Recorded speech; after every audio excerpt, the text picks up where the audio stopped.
Noong nakaraang taon, maraming negosyo ang nalugi at nagsara dahil sa dulot ng pandemya. Maraming nawalan ng trabaho o kabuhayan dahil sa mga kalamidad. Itinuring na isang CEO na rescuer ang ating bagong bayani na si Dr. Vrail Nicon Abduhan. Tambay ako sa Quiapo. Basically, doon ako nagsimula.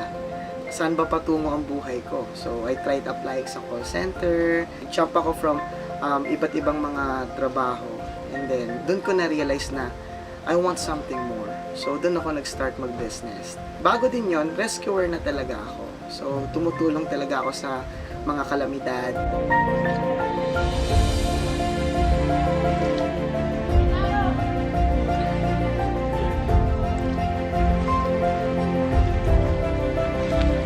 Hindi lang mga negosyo at mga bagong mga negosyante ang kanyang sinalba, kundi pati na rin ang mga taong naapektuhan ng mga nagdaang kalamidad sa ating bansa.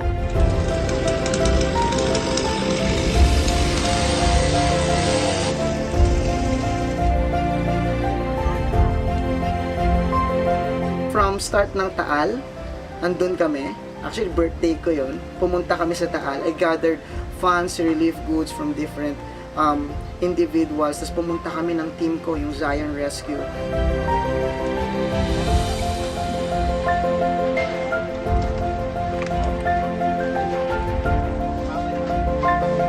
Nung nagkaroon ng mga bagyo, no, lagi kaming present doon. Kasi pag walang disaster, what we do is we train people. Kinilala si Dr. Vrail Nicon Abduhan, Doctor of Humanitarian, CEO ng most awarded and trusted business opportunity provider in the Philippines na Extreme Evolution Business Franchising Corporation at founder ng Build Pro Online Academy. Yung business na i-offer ko sa tao, yung matatawag na sarili nila, pangalan nila, yung masasabi nilang CEO sila sa sarili nilang business. Nag-offer ako ng water station, nag-offer ako ng farm, nag-offer ako ng hardware, ng mga food carts. Tinawag na parang one-stop shop business opportunity provider in the Philippines. Si Dr. Vrail Nicon ay isa sa mga CEO na ang layunin ay tumulong sa kapwa Pilipino na magkaroon ng negosyo, lalo na ang mga OFW at mga empleyado.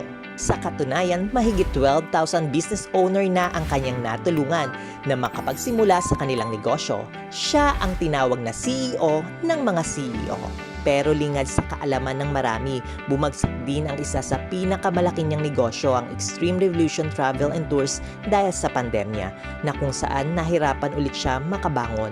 Pero natutunan niya na kung gusto natin malagpasan ang pandemyang ito, kailangan natin magtulungan.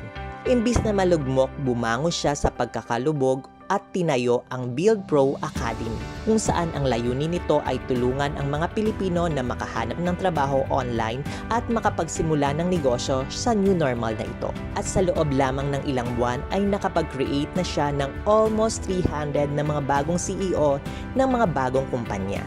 Kung iniisip mo na wala ng pag-asa sa pandemyang ito, tandaan na laging may pag-asa, lalo na kung magtutulungan ang bawat isa, katulad ng mga nagawa ni Dr. Vrail. Kaya hindi nakapagtatakang isa siya sa naparangalan bilang Heroes of the Year ng Gawad Pilipino Award. Nung natanggap ko yung letter at nakatanggap ako nitong parangal na ito, naiyak na lang din ako. Sabi ko, nakakatuwa kasi hindi ko naman in-expect. Hindi naman ako nangihingi ng kahit anong kapalit. Diba? Sa dami ng awards ko, parang masaya na ako sa buhay ko. Pero yung Gawad Filipino Awards, iba to eh. Diba yung sinabihan ka na isa kang bayani ngayong taon, parang hindi ko in-expect sa sarili ko na tatawagin akong bayani kasi parang isang formal na tao lang ako na handang tumulong. Pero yung i-appreciate ka, sobrang sarap sa pakiramdam, sobrang nakaka-proud, sobrang mas parang gusto ko pang tumulong, parang mas gusto ko pang ibigay lahat-lahat ng meron ako. Kasi merong mga taong nakaka-appreciate.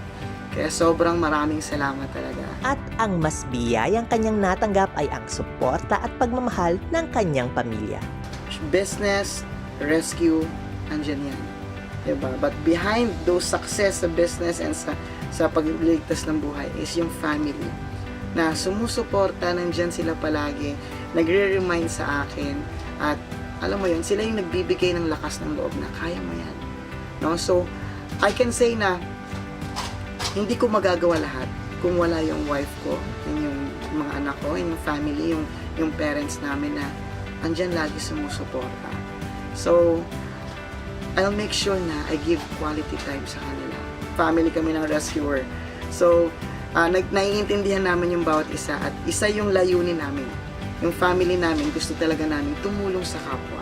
Parang yun ang naging bisyo namin, yung joy. Noon at mapaghanggang ngayon ay handang tumulong si Dr. Ryle Micon Apduhan. Tutulungan kanya na buuin ang inyong magandang kinabukasan. Muli ako si Debbie Sahagun at ito ang aking Balitang Good Vibes.